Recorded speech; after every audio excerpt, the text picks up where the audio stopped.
امام ذهبی در کتاب الکبایر خود آورده است که زنی از دنیا درگذشت و برادرش او را به خاک سپارید. در حالی که او را دفن می کرد یک خلطه از مال در آن قبر افتاد و برادرش توجه نکرد. هنگام بازگشت خلطه را نیافت و دانست که در قبر افتاده است.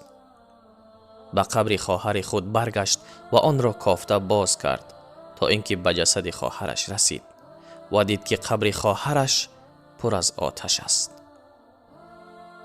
برادرش ترسید و خاکها را بر روی قبر خواهرش ریخت و در حالی که به شدت گریه می کرد به نزد مادرش رفت و گفت: ای مادر، با من بگو که خواهرم به چی کاری مشغول بود؟ چی عملی داشت؟ مادرش گفت: فرزندم، برای چی این را می پرسی؟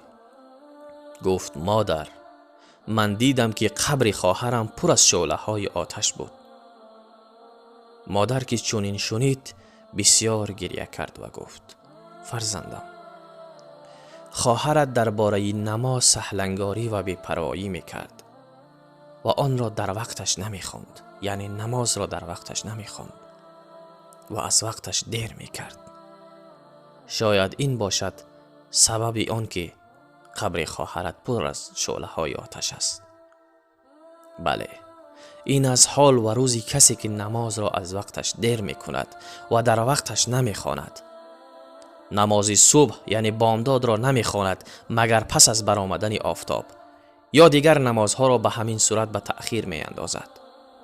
پس برادر و خواهر عزیزی من، حالا فکر کنید وضعیت کسی که اصلا نماز نمی خواند چی خواهد بود؟